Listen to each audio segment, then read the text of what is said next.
Whatever. Peace and blessings. Hallelujah. Whoa, what? God is with you. What? This is another episode of something. I don't know what it is, but it's me. I'm Derek Carr. Stinks. That's Chris. Right? I'm the best podcast in the world. He's the best podcast in the world. You're looking at the best New Orleans podcast coverage that you can find. There's nobody doing it better.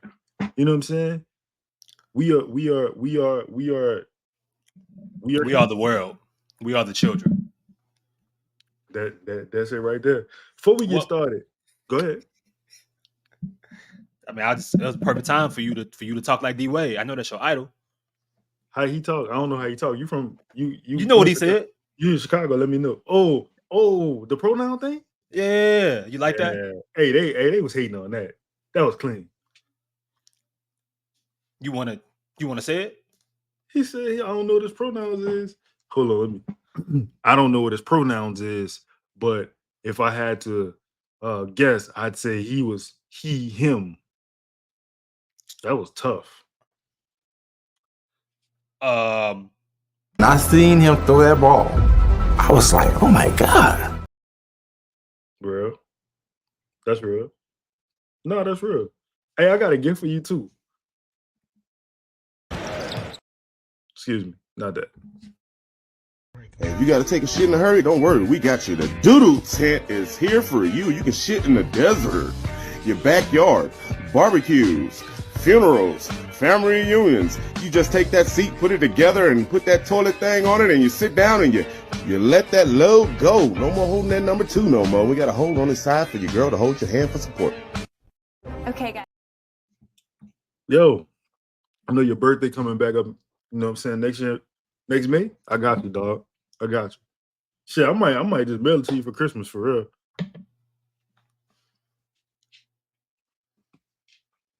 All right, man. So look, we here for Trey Murphy's Next Steps. I'm Lito. That's Chris. Before we get started, I got something I want to share with you. Got my dog looking like Brandon Ingram.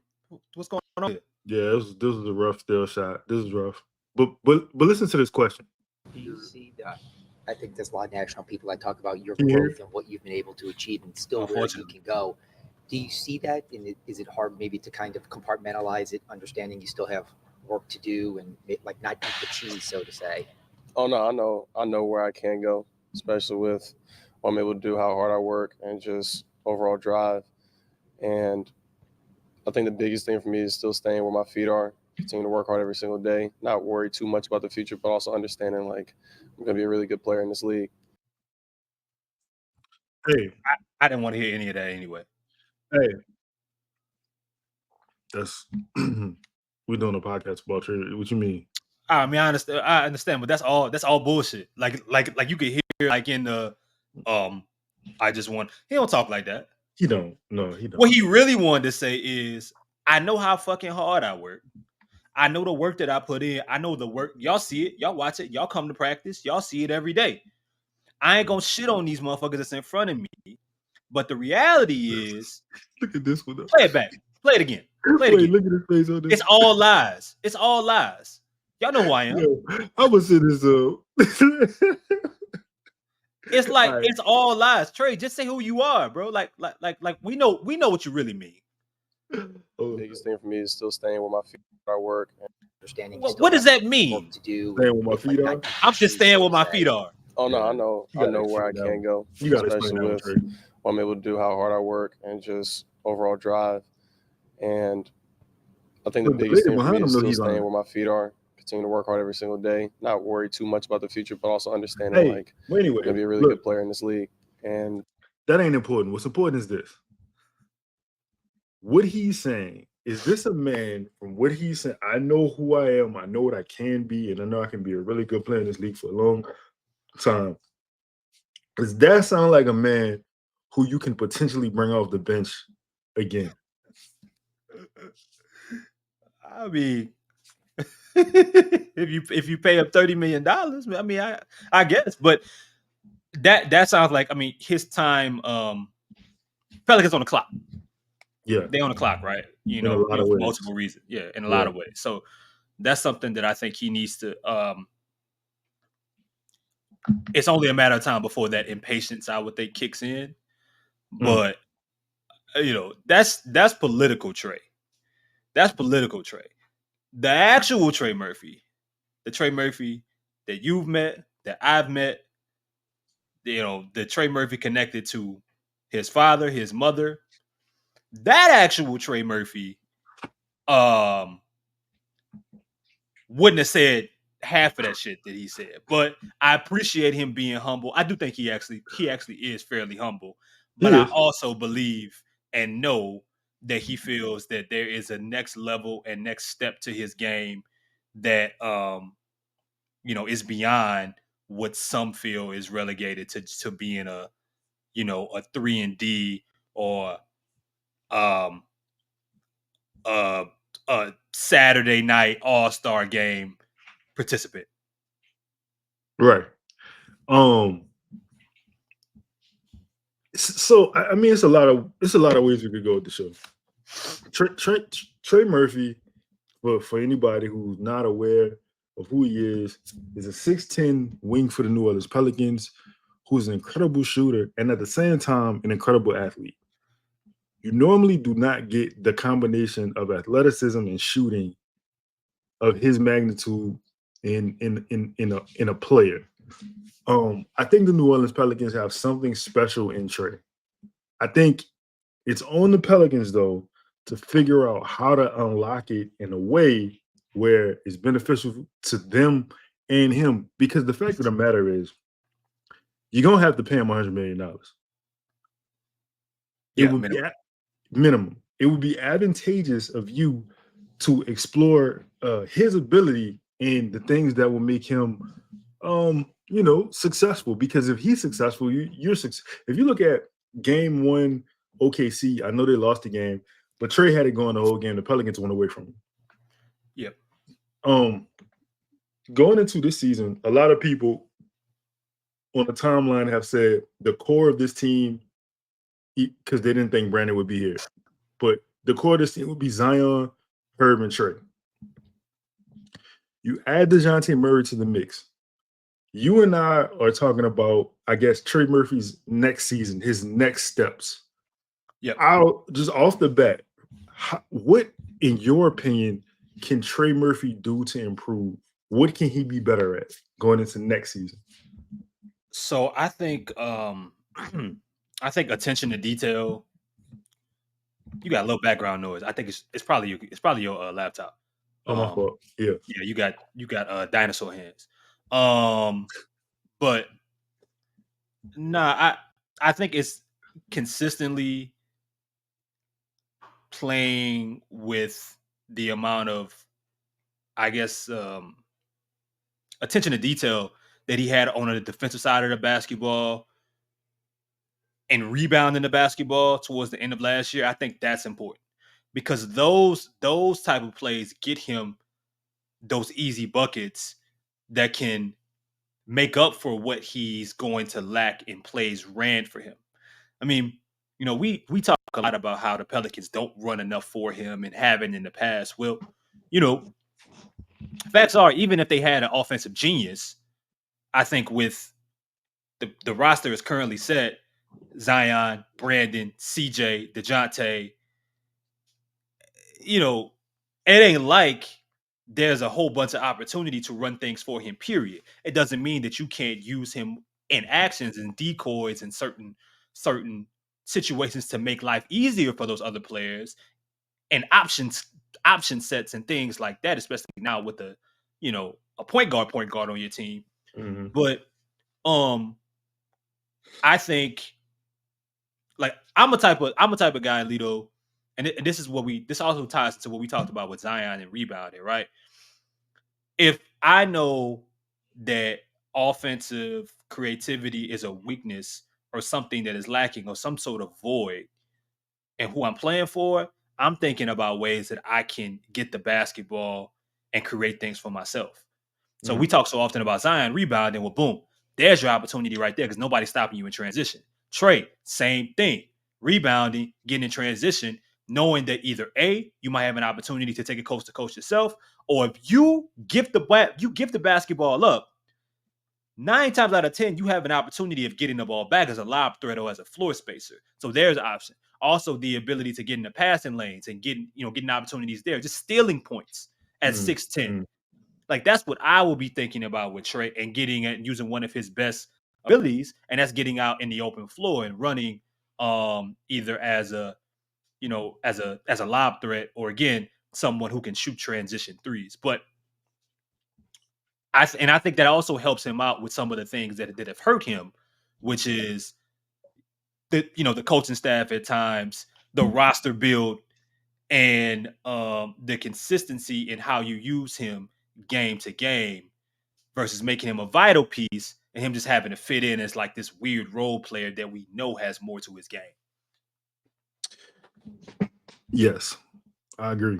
I agree. I can tell you what I want to see more of from Trey, but I got the file. So Trey out there against Bogdanovich. Yeah, nice crossover. All the way to the hole in the foul on Bogdanovich. Hey, you got to take a shit in a hurry. So you mentioned rebounding, right? You mentioned rebounding.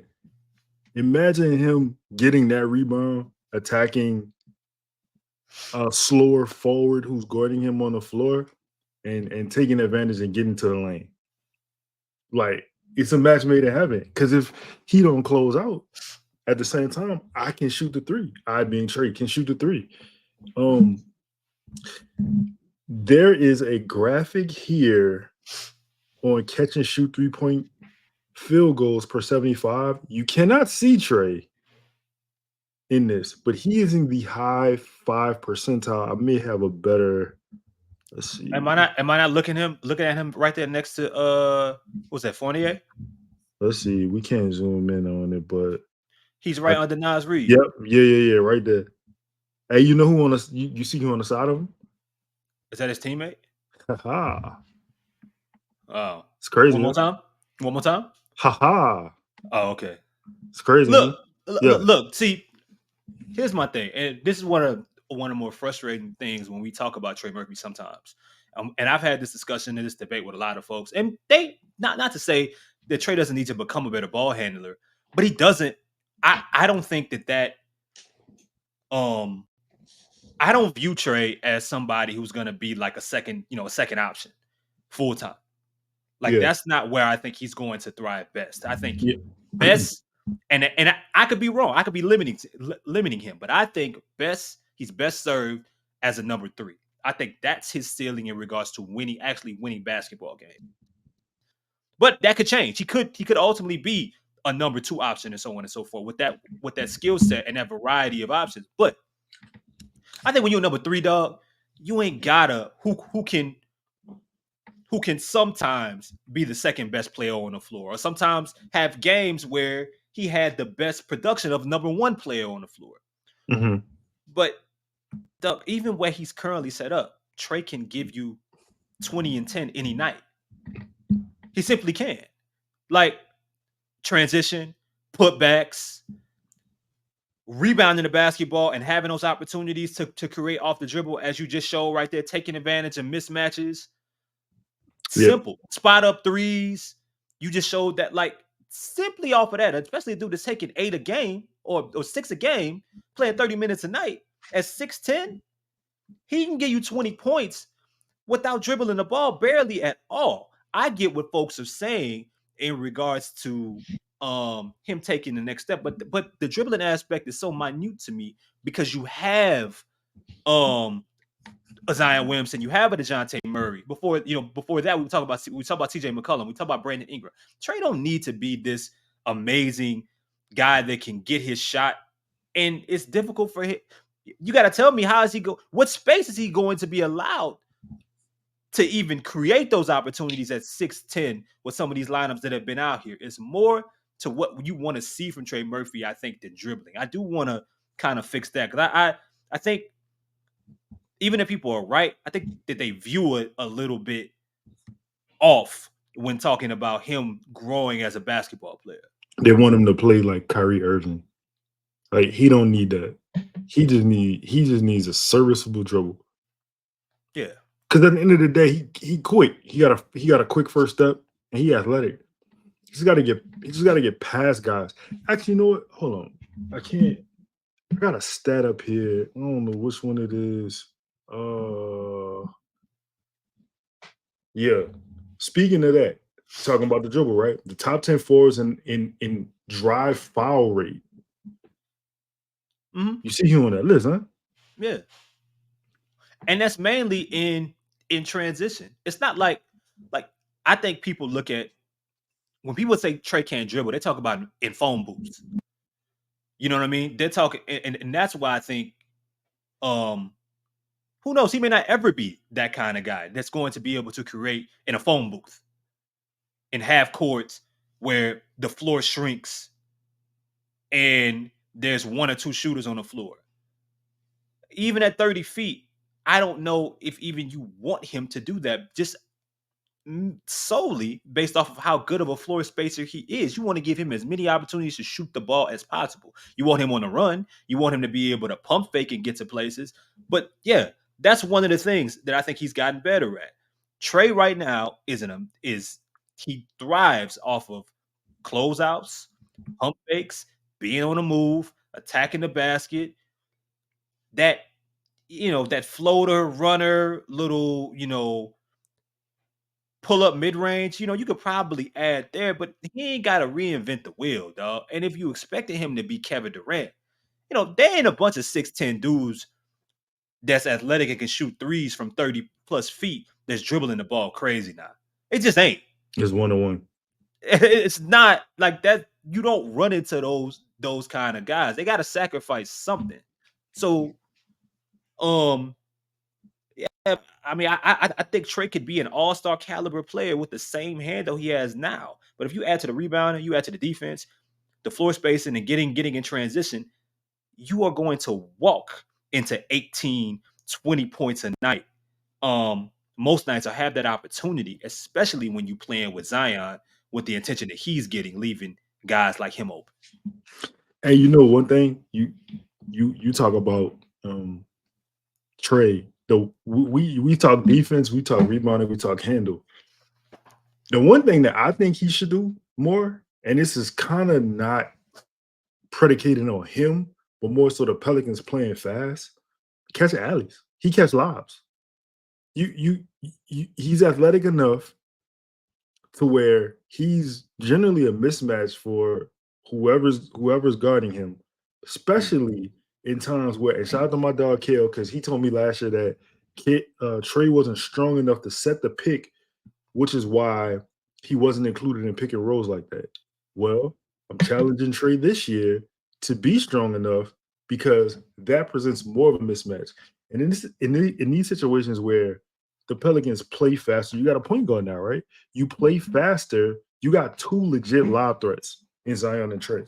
And if Zion running a break, if Zion running on one side and Trey on the other side, most times teams are gonna stay on the perimeter with Trey and they're gonna follow Zion to the rim, or vice versa, whatever, right? There's so many opportunities I feel like the Pelicans can have. I want to bring this graphic up one more time. If anybody could not see Trey, he and Jordan are at 7.5 catch and shoot threes. Right. I also, just for the sake of the argument, I also want Jordan to explain what he thinks. I mean, it's really fun out there. To be honest with you, I don't think I've played with a guy that can shoot the ball like that. I mean, arguably shoot the ball better than me and like ever in my life, to be honest with you. So it's really cool, really fun to play out there. I'm definitely looking for him either when I'm driving, and I know he's looking for me. And when we're out there, it is really fun out there. So. Now imagine that, shooters looking for shooters. Who'd have thunk it? Look at us. we talked about it, man. That's high praise, man. That's high praise. And look, I think Trey's in an interesting part of his career going forward because he is in a like when we're talking next steps, some of the decision making around the team and the roster kind of clouds and clutters what that can really look like. Mm-hmm. You know what I'm saying? Mm-hmm. But if he continues to add some of these things that you're talking about, when that time does come, which I think it eventually will, to where he is asked to do a lot more and we're almost asking him in some ways to be a carrier. Mm-hmm. Not as a number one necessarily, but in some ways be a carrier, a vocal point in an offense. Things like him getting stronger and being able to do some power forward things, setting screens and adding that variety, I think matters because he's already going to be on the run. He's already going to be, someone who can spot up 30 plus feet, at that wing, or, I think less and less you're going to see him in a corner because he's creating his own space by standing. Even we talk so much about not liking those deep threes, but I think we all came to a realization where he was playing in areas with teams that lack space, and so he had to create the space to even get the basketball. Yeah, no doubt. I think, but I'm with you 100%. He has to add more power forward level things to his game off ball. I'm not saying I ever want to see Trey having to go on a block, and face up and play like Melo or Amari Stoudemire necessarily, but the ability to set solid screens as a pick and roller, or a pick and popper. Just being involved in that as well. More effective two man can also add issues and make him a more, I guess, feasible threat if there is a situation at some point when you're looking to build off of him. And that also adds to him not having to be a fantastic, it goes back to the handle thing. If Trey Murphy's able to set screens and you can run pick and roll, and it's not like his handle is a D. For dude that's 6'10", I think he got a C plus handle. Yeah. I think he got a C plus handle. So if he's able to get in transition and he can draw fouls, now look, if we're depending on Trey Murphy isolations to win and lose basketball games, we are in trouble. Yo, I want to stay with one point though. You said post up on the block, right? Mm-hmm. I understand what you're saying because he's probably playing against people who are bigger and stronger than he is. However, what if we get him mid post? What if we get him in a situation where he's mid post and he's on a mismatch against whoever? They cross the pick, they switched it, so now he got a smaller player on him. I would love to see him in the mid post, working around the elbow area, just taking not even maybe one dribble shot, one dribble jumper, like nothing complex at all. He don't even have to. It don't even not even a fadeaway. Literally a turnaround jump shot. You know what I'm saying? Or literally working from the Dirk spot on the floor. I think he could thrive in that. The Pelicans got to show as a team and as a staff that they're open to that kind of variance. Yeah. You know what I'm saying? Like, I hate that you answered that shit so maturely. I really did. Yeah. I mean, because look, we see Jonas get guards and forward switched onto him, and the Pelicans don't find him, don't get him the basketball. They're focused on the big that's on BI or Zion or whoever versus making that entry down to Jonas and getting easy free throws or easy two. You know what I'm saying? So I find it hard to believe you missing the 7-footer. I find it hard to believe. Now, maybe Dejounte changes like that. Changes stuff like that to where the Pelicans would be so much better offensively if they just took care and advantage of mismatches. Mm-hmm. Because even with how cluttered and how god awful the spacing can be sometimes with the lineups that they've thrown out, there's still matchups to be had. They just don't consistently take advantage of them when they have them. They don't, or they go to it one time. And that's the thing. Like, to me, that's not just a coaching thing. That's a player thing as well. That needs to be something that's instilled, and especially when you're adding more talent, it's an even bigger responsibility to take advantage of matchups because you ain't gonna be in a situation where you're running plays for the same 1, 2, 3 guys. You got 5, 6, 7 dudes that when on the floor require some basketball attention.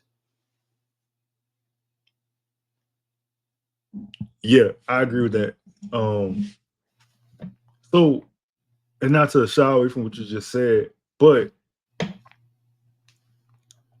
all right, we talk a lot about Zion and Trey being on the floor at the same time. Last year, Zion assisted on 49 of Trey's field goal attempts. Field goal makes, his made field goals. Coincidentally, Brandon 37, CJ 38. The next highest player would be Herb at 29. Trey is a player. Obviously, he can create his own shot a little bit, but he's a player who thrives off assisted shots. So much so, I think he had 223 assisted field goals last year. He's not going to be the vocal point of the offense, but how can the Pelicans, with adding another dynamic player, stay with Trey, keep Trey involved and ready? Plan on mismatches and plan on pairings that work together. You mentioned Zion and Trey, and it's fucked up, right? Because when Zion's on the floor, he makes everybody better. They get shots that they only get the opportunity to shoot in practice, right? He's a willing passer. He's a thoughtful passer. Probably sometimes too thoughtful of a passer. But you can also see the synergy he has with certain individuals. And Trey and Zion have synergy when they're on the floor together. They always have. Mm-hmm. You can tell that they have somewhat of a relationship off the floor. That just plays into how well and connected they are when they're on the floor. So that's a pairing that you got to find a way to take advantage of. So with all this offensive talent, how do you stagger lineups? Well, maybe there's a time in a situation where you want to where you sit CJ. And even if you have Dejounte, or even if you sit Dejounte, whoever it is you sit, you have to, at some point, you should look into having periods where you're running angle pick and rolls for the guys that have the best synergy on the floor together. Mm-hmm. And until we see otherwise, it's Zion and Trey when we're talking about parents, for the most part, right? Out of this group. Right. Like that's where so Borrego was brought in and his specialty was supposed to be angle pick and rolls. Goes back to your early point, Trey getting stronger and mastering the art of what it means to set solid screens and what it means to add to that part being a more him setting screens as a higher volume in an actual set or in a simple angle pick and roll. I mean, that gives a 2-man game that we're talking about, and it gives flashes of what maybe you could be seeing as a Trey getting an ample opportunity for this team putting more on his plate outside of being a spot up, a transition and a guy that can, break down defenders every now and then or in crunches. You know what I'm saying? Like, in that Thunder series, that would have been the opportunity for Trey to make some more things happen. But unfortunately, he couldn't. Like, that was it. They needed anybody to create. He could only do so much because he did need someone to be able to create for him more times than not. And they simply weren't getting out and running after getting enough stops. So, but bro, if you isolate one side of the floor, you give right or the left side, and you put enough, you put a shooter in the corner, put a shooter at the wing, put a shooter at the top, and you isolate a side for a Zion Trey Murphy pick and roll. What do you do as a defense? What do you do? There's so many options off of just simply running that. Yeah. I think that's the point that Dejounte Murray was trying to make at his press conference. I think that's what he was trying to articulate when he was talking about it won't be difficult for us to run a pick and roll. Because for whatever reason, I mean, you could tell me how you see it, but like whatever reason, pick and rolls were a problem for the Pelicans. Like they just didn't Bi and Zion kind of didn't work because they operate in the same space on the floor. Like if Bi shooting the midi and Zion operating the dunker spot, Bi kind of really can't kick it out to Zion because he's working in his area. Same for Zion. If he's on the left block or if he's on the right block, excuse me, Bi is on the elbow on the other side. So the pick and like it unless they were inverting it and Bi is setting a pick for Zion on the block, which it still doesn't. It leaves no room for space. And you know what, Lito? It doesn't help that the Pelicans don't have enough solid and willing screen setters. Yeah. Like, like Herb Jones shouldn't be a better screen setter than Zion Williamson. You know though, Chris, the thing is when you never had to do it, you don't know how to do it. I understand, but that shouldn't be the case.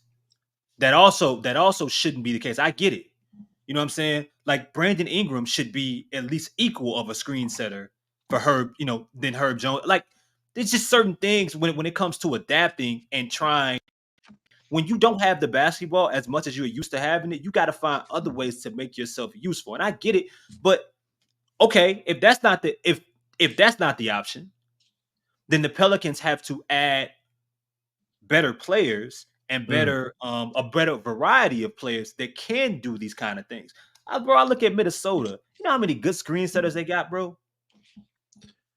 They got a ton, dog, but I think that scheme though. I think that scheme. Like I don't think Chris Finch is letting you go out there and set or bullshit the screen. That's something that you got to take seriously. But I'm talking about from a fundamental perspective. I'm not talking about effort. I'm talking about fundamental. Like I'm talking about, and that also goes into like the roster building, but the team makeup. Nas Reed can set good screens. Rudy can set good screens. If Carl Anthony tries, he can set solid screens. Kyle Anderson is a really good screen setter. Like the list goes on and on. I've seen Jaden McDaniels set really good hammer screens. Like that all comes into play when you're trying to build this gumbo of like winning basketball. So if you don't have it, then your players have to find a way to manufacture it. And we don't talk like we talk about screens like when it just comes into like top of the key pick and roll. There's so many other things that get lost when it comes to running an NBA offense and screen setting. And I mean I think specifically when you're not getting the basketball as much as you used to, when you're not consistently deciding what happens, who shoots the basketball, whether it's you or the person you pass it to, these are things that have to be talked about. And whether that's coaching, whether that's the players, whether that's leadership, whoever you want to point it at, the Pelicans need to figure out how the hell to do that better, because that would make their lives a hell of a lot easier if they simply had more players that were willing and able. That's why Daniel Tice, we talk all this shit about Daniel Tice, but that's the best thing he's gonna bring this team. Yeah. I mean, you got a guy like a journeyman, like a motherfucker playing for something. I gotta do the little things. I gotta do the dirty work. I gotta do the things that nobody else would want to do because that's how I stay in the NBA. The problem is when you get talent, you feel like you don't have to do those things, right? Like Zion don't feel like he got to be a good screener. Why? Because I'm the focal point of the offense. Brandon, for the majority of his career, was too frail to set a screen. Same for Trey, pretty much. I mean, Trey's a tall guy, but he didn't have a lot of, he couldn't take a NBA center, hedging a screen on him or fighting him. Like, you know what I'm saying? And I think though, like, if I see Jose Alvarado set a screen, y'all should be able to set a screen. I have a feeling that if Trey is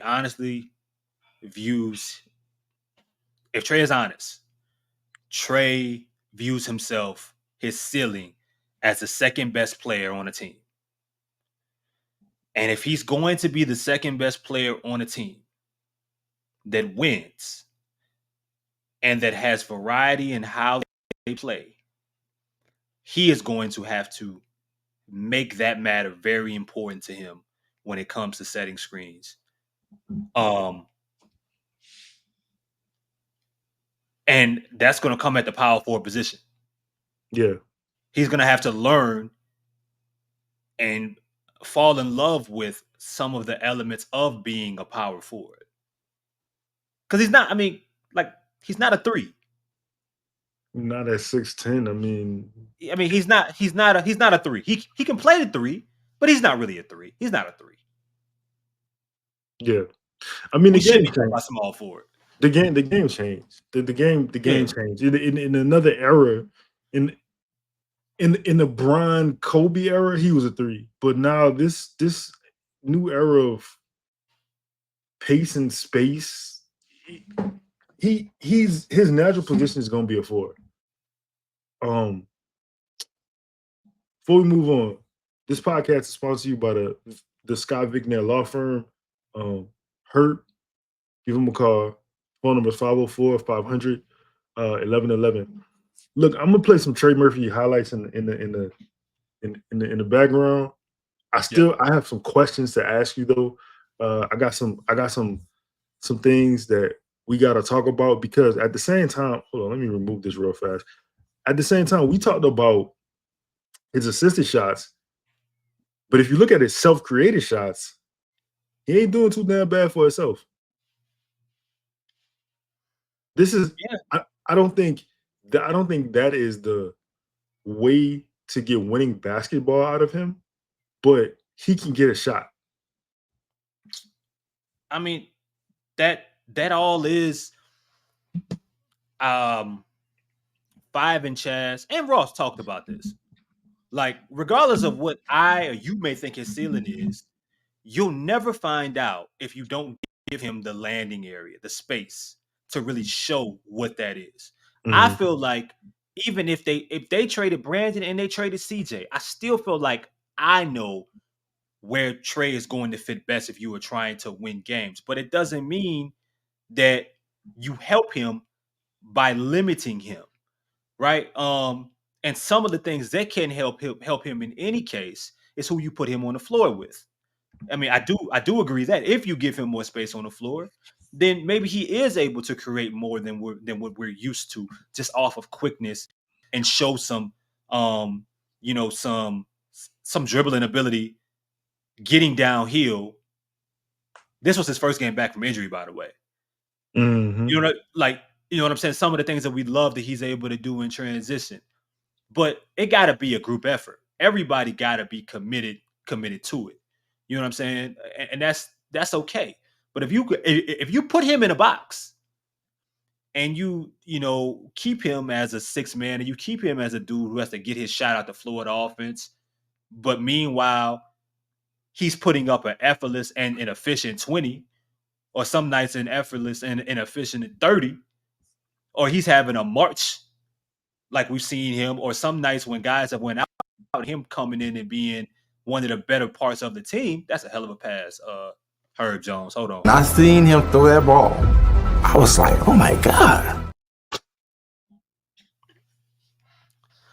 But part of that is, and that was a good screen by Robinson Earl. But yeah, bro, like I think you put him out there with CJ with CJ McCollum, Jordan Hawkins, you fill in the blank. Then let me see what it looks like in Trey having the opportunity to dribble the basketball a little bit more and just having freedom to do some of the shit that he works on in the offseason. Like that plays a role as well. Will he have an opportunity to do that under this staff and with Willie Green? Will they allow him to play that level of basketball, the kind of basketball that Kevin Durant talks about a lot? The man is a career. Oh my god, the man is a career. Oh, I remember this. I remember that. The man is a career 39% shooter from three. I'll give you some stats, right? Last year in limited action, 169 made threes on 445 attempts. Still shot 38%. Mhm. What is the over under on Trey making 233s this season? How many did he hit last year? 169. What did he hit the year before? 1 second. 202. It's over. Because he hit 202 in a year where his minutes was still fumbled. He was coming off the bench for Josh Richardson.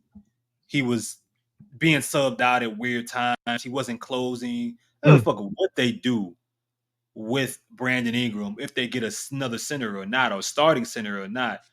Trey Murphy's going to be closing games. He's going to play 30 minutes a night. So if that is no matter what now stapled, glued into the minutes rotation, that by itself, with good health, he easily getting over 230. Because again, he's going to be playing with so much offensive talent. It's going to make, especially in the role that they have him playing, where they have him sitting, Jesus, they have him sitting in the corner. They have him standing at the wing. There's not a whole bunch of off-ball movement. There's a bunch of isolation basketball, driving kicks. That's an easy over 230 for a dude like him. Look at all this. Give how far over 230 we talking? I wanted to say 250. I just didn't. I felt like I was speeding. But go ahead. I mean, he had 202. Like, you could, what, you talking 2 solid weeks? And that 202 goes to 250 at 30 minutes a game? And look, you're right. That's a good point because last year I think he missed 23 games. Yeah. Oh, he played 23 games less than he played in 2022. In 2022, he shot 497 threes. Last year, he shot 445. Yeah. So he's getting the shots up. Yeah, I mean, he getting them up. And here's something else that comes with strength. Trey's ability to get downhill. It goes into the foul rate that you talked about. Mm-hmm. Him getting downhill at that size, if he's able to bully some folks more and more, move people out of his way, that's going to add, that adds points there by itself. That's going to add more free throw abilities. Like this, we talked about the floater as well. Like all of that is going to play. I mean, dog, he's going to sleepwalk or have an opportunity almost every night to sleepwalk into 20 points a game. And it's going to be easy. He ain't got to work like CJ got to work. He ain't got to work like Zion got to work. He doesn't have to work as hard as Brandon does. Trey has the easiest path. Mm-hmm. The path with the less resistance to me to getting 20 points every night. Yo, you was talking about Trey, and I was listening, but I wasn't. But I'm not saying I wasn't listening. You feel what I'm saying? Yeah. I want to know. Hold on. First of all, shout out to Maximilian 711. You've been killing it this summer, dog. I don't know who you is. I don't know what platform you on, but you've been killing videos or something. I don't like how you just disrespected me. What you mean? Why you tell me you was listening, but you wasn't listening, but you was listening? Just say you weren't listening. No, I was listening. I was listening, but I'm saying the points you were making was intriguing. And I had another point that I thought about while you were talking. You know what I'm saying? If you want to be emotional about it, I have to. I still feel like, I still feel like you being, you being disrespectful, but you're trying to be a nice disrespectful. Well, you could just be an asshole and just say, say what's real. Like, you know what I'm saying? We partners. We keep it a bean. No, I was really listening, dog. But Okay. But I was thinking, I don't feel like we ever got clarification on the situation. We never got the chance to figure out Trey Murphy's player comp. Mm. And I was thinking while you were talking, a walking 20 and 10 specifically is something that stood out to me. Based on the information we have about Trey now, is there a person you can, it don't have to be 100% accurate. It don't have to be 80%, but is there an idea of a player rather than a comp, I guess, that you see for him? Past, present, future, whoever. I think I look at like Michael Porter Jr. with without back problems. Now I don't think he'll have the handle. I think Michael Porter Jr. is a better dribbler than Trey is, but Trey's more athletic. Michael can't move the way that he did at one particular point. I ain't call him old, but his issues with his back, and it wasn't like he was a supreme athlete necessarily. He doesn't have that quick twitch that Trey has, exploding as soon as he takes a first step. But that's what I look at. How he'll probably be used, where he's probably best used. That build, that size. I see like a Michael Porter Jr. style, the shooting ability, but with just better overall athleticism. I think, a side note, I think Jalen Johnson, who I think is fantastic, I think Jalen should watch a lot of Trey Murphy film. You think he got that? Huh? You think he has that in his game? No, I don't think Jalen's not the shooter to me that Trey is. And I think I think Jalen will probably grow into being more of a creator than Trey Murphy is. But one of the things that I think Trey does very well is he sets himself up really well with space. Mm-hmm. So he's a best friend to a dribbler.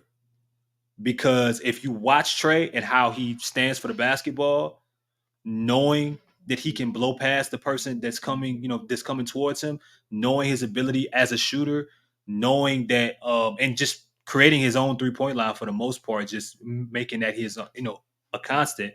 I think Jalen playing with Trey Young, that's going to be like important for him. And I think the balance as well, finishing around the rim when everything isn't a dunk. Trey has really good touch around the rim. I think for dudes that size, a lot of dudes like that should be looking at some of the things that Trey does. Because one of the things that we miss, Trey doesn't have really great lateral quickness. Yeah. So for as great of an athlete he is, he's not like the full-fledged athletic talent. We're talking straight up and down. But if I was Jalen, I would look at some of the things that Trey does on the floor, just adding to my game at that size. Playing with the all-world creator. So Michael Porter Jr. With hops. With like explosive athleticism. You know the thing about Trey that's interesting to me is most athletes who are like jumpers, they usually favor either 1 foot or 2 feet. You know what I'm saying? Like either it's one or the other. Mm-hmm. I be seeing him do both. Like he does both. He has no preference in the way that he jumps. Yeah. That's a little crazy. That's a little weird. You're right, man. And I wonder like how much the injury affects stuff like that. Mm-hmm. You know what I'm saying? The injury that he suffered getting ready for last season. Mm-hmm. Mm-hmm. I'd be curious to know how much that changes how you jump, how you look to land, what foot you jump off of, what foot you favor, where you look to land, how you set, how you gather, what muscles take over, and what kind of becomes your new way of moving. See that's incredible, dog. Like it doesn't always look like it, bro, but he has so much control of the basketball, even Yeah. through contact, Yeah. even when it's not a dunking opportunity. And he's doing this. Look. I just want to just 1 second. Just 1 second. He's playing against Sohan, who is by all means a great defender in the NBA. And then he gets switched on to this alien, right? And at this point, most times people are gonna Wemby's feet are showing the direction that he is going. Wemby has decent lateral quickness for somebody that's like, it's kind of creepy the fact that he can move that quickly. But the fact that Trey split the defense and still got it to where Wemby he protected the ball. He got this layup in a way where Wemby couldn't affect it with his dominant hand off the glass, bro. That's beautiful. If that doesn't show creation potential, what does? Yeah. Like that shows somebody that has some ability to put the ball on the ground and has the mentality to do it. He ain't gonna take over games, you know what I'm saying, with it. But like this is enough. This is enough to get him into an all-star game one day. This is enough to feed his family and get a max contract or two. What else could you really ask for? If you're asking Trey Murphy to be a superstar, or you're asking him to grow into Kevin Durant, I got news for you. I got fucking news for you. But he can be a part of your core. And the Pelicans have to figure out ways to make that evident and make that easier. Because there's some shit in here that just ain't everyday stuff, bro. You know what I'm saying? And even that, he became a better passer last year, I think, as well. He became a better passer, and I don't know if it was the injury, Chris. And I don't know if obviously we talked about shooters playing with shooters. They go pick up on things from the other without any real communication. But the fact, once you get injured, you get a chance to. It gives you perspective because you get to sit and watch. You get to see what people are doing. The thing that he came back with, to me, he added more movement shooting to his game last year. He wasn't a guy who just sat. He was just set, his feet set, waiting on a pass. When it wasn't there, he moved around to the other side. He started flashing more. He made himself present and available for the passer. That was crazy. No, I'm just immature. Don't worry about it. Go ahead. He made himself present and available to receive the pass. And I think that he added, I want to say he added that 1-2, that tween hezzy shot at the top of the key. You saw him do that a number of times last year. And you saw it enough in these highlights. You saw it a few times in that Knicks game as well. How he adds to that. That's a hell of a pass, Hurt. How he adds to that and turning that into, because when that's on film, guys eventually, especially with more space, they're gonna play up to that. Right. So now, adding that next dribble move, that next secondary handle look to drive past, and then what? Then what? I'm sorry. Nah, yeah, and then what? It's gonna be, if anything else, bro, it's gonna be fun to continue to watch this game develop. I just want everyone involved to not fuck it up and not fracture, not make it uglier than it has to be, not make it more difficult than it has to be, because we can all be honest about his ceiling. we can all be real and you know and debate about maybe some think he's the second best player on the team. Maybe some think he's a superstar. You know, maybe you think he's third. Maybe you think he's best served as a fourth player. You know, whatever you think. But however the fuck it happens, we don't know until the right moves and the right availability and the right voids are made to allow and to see him paint. You know what I'm saying? Like, you know, it's like if he was a painter right now, like the Pelicans would be moving his hand for him. You know what I'm saying? Like you gotta at some points you gotta allow him to be the painter. You gotta allow him to be the artist. You can't make the song for him consistently. You can't at some point wipe the slate clean. I'm not saying completely as a team, but in regards to him, get some of the players that played some of that stand in the way of him out of the way and really see what he can be and let him tell you what his ceiling is. I just want to highlight this real fast. Shout out my dog again, who says that I don't give Willie Green any credit. We say Willie Green don't run plays, right? We say that a lot, and that's not a lie. But he says Willie Green runs actions. It's not necessarily a play, but it is a motion and a movement. Sometimes, depending on who is involved in the set, the player's lack of movement or lack of urgency in the situation will kill the play, because once said player goes with his action, if the person on the opposite side does not create, it's like a wave. Like if you don't create that action, then the play is dead, and that's why some of these plays becoming so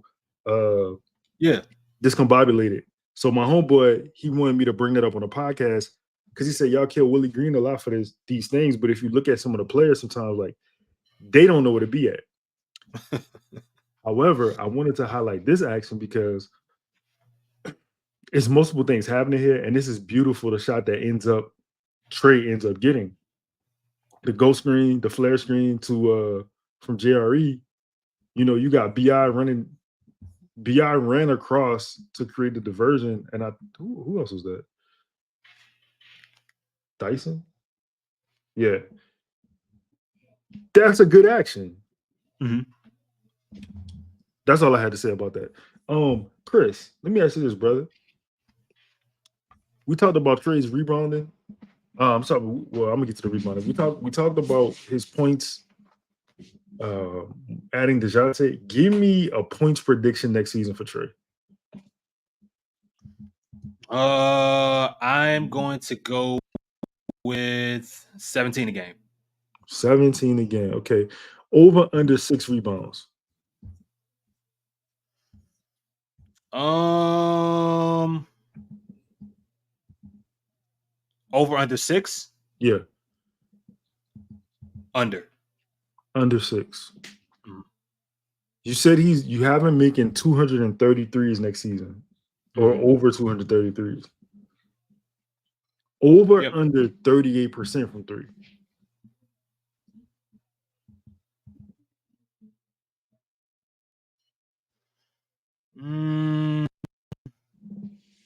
Under. I think 37, 38% is probably the sweet spot, probably for him at that volume. But I mean, you know, I remember talking to his dad. Shout out to Kenny, talking to his dad last year. He was like, he's a 40% 3-point shooter. Is he a 40% 3-point shooter shooting, you know, at that volume? You know, I mean, he was shooting close to 8 last year, right? Can he sustain that and make more over a longer stretch of, you know, games played? We'll see. But I think, to be fair, I think 38, 37% at that volume is a fantastic season. I mean, it's great. We can't just look at the percentages. We got to look at the volume with those percentages. I see you, Dice. Yeah, you good? Huh? Yeah, everything all right? My dog made a 3. You been watching him in the you been watching him in the Olympics? I haven't. No, Nah. I didn't want to. I didn't want to necessarily see him when he played here. I'm not gonna watch him play for his country. I understand. No disrespect to him, though. No disrespect to him. All love, Dice. See. There you go again. If you won't be disrespectful, just be disrespectful. Why you gotta be coy about it? No, I'm because I don't want to be disrespectful. You know what I'm saying? Like I never intended disrespect. I realize the things that I say But might that's not true. Yes, be you a little do. aggressive. Not to Dice. Not to Dice. I didn't. Seems like a Well, not sweet. to anybody. No, I'm Wait, he seems specifically like talking what? about Dyson. Seems like a nice, sweet man. You know what I'm saying? Like he seems like a good, What is? He sound like you. like a nice kid. You know what I'm saying? What? You sound like a nice, sweet man. That's what you got. Sound That's the like one you wrote down. a decent human being, bro. Yeah, how the He hell do I sounds make like a nice, sweet man. Wait, Chris, hold up. Why does Carl Anthony Towns run like this? Hold up. Why does this man? How the hell BI made this? I don't know. They lost that Why game. does he run like this? I don't know. I don't know. Look at him. Oh, look at that! Give him the. Oh no, the same dude to give him a salute, dog. You know. I was at that game. They said he was talking to nobody. He said he was in a. No, they hate Carl, bro. He one of the most entertaining people, bro, in the world, man. I don't care what nobody say. Damn, Zion was big there. Yeah, and still somehow it don't make sense. The dude physically just don't make. Oh, boy, tried to in Lair. Oh, good block, Lair. Lair, yeah. In the show. Yeah, man, that's all I really had. Anyway, you got anything else? Nah, man. Hey, look. Well, actually, I do. Say, y'all, look, work harder, man. Wow. No substitute for putting in the work. There's no substitute for putting in the work. I don't care what you're doing. Work hard and don't diminish the work that you put in, man. Any of y'all that think we up here because we gotta be, because we got some. I seen this comment the other day, and I ain't say nothing because I ignore most of the bad comments and try to show love to the good ones. But I saw this comment the other day. Like, yo, bro, it's fucking July, man. About to be August. We run out of shit to talk about. If you think some of the titles are clickbait, guess what? They are. They are. We run out of shit to talk about. We gotta come up with with creative ways to kind of continue recording these shows. But I'm gonna tell you something. We don't have to do this. Ain't no quota. I ain't got no. We ain't got no. You gotta record 4 or 5. We doing this because we choose to, and because we like it, because we good at this shit. I promise y'all, and we gonna keep doing it because we want to outwork everybody fucking else that's not on this damn network. We want to outwork everybody, and we've been doing that. And it's gonna continue. So I'm sorry if y'all don't like titles or if y'all don't like the fact that this is happening. Y'all ain't gotta click the video. Y'all can ignore us. But one thing you're gonna have to do, whether you don't like it, whether you don't like us, you gotta deal with us. Because we're not going away. And it's gonna be another show out tomorrow, and another show after that, and another show after that, another one after that. And when the season starts, it's gonna be even worse. Y'all ain't gonna be able to get rid of us. So keep watching the silence, keep watching the not commenting, not liking, keep hating on the slick, keep going to your group chats talking shit about us, keep going on the Twitter chats and talking crazy about it. Then when y'all see us, be like, "Hey, Lito, hey, Chris, what's up, man? You know, blah, blah. Remember you did such and such." Keep doing that. We know y'all talking shit about us, and that's okay. Keep doing it. Just keep talking it. Just keep putting our names into the universe, man. Because our shows will keep popping up while y'all sitting on y'all ass recording every once a month. Think y'all doing something. Respectfully, close this motherfucker out. I don't think they're doing once a month. But with that being said, what Chris just said. Don't never forget about where you come from. Stay focused and look out for your people, man, because they got a lot of people that ain't got nothing. And I done seen a lot of cats separate from their people and don't do nothing for them when they get up there. Don't get that big head, because that big head will be stars, like my folks say. Stars this year won't be stars next year. It's about longevity. If you ain't got no longevity set in your heart, and you ain't got the mind frame to stick to this, you might as well give it up before you start. Here today, gone tomorrow. Hater, get your bitch ass nowhere.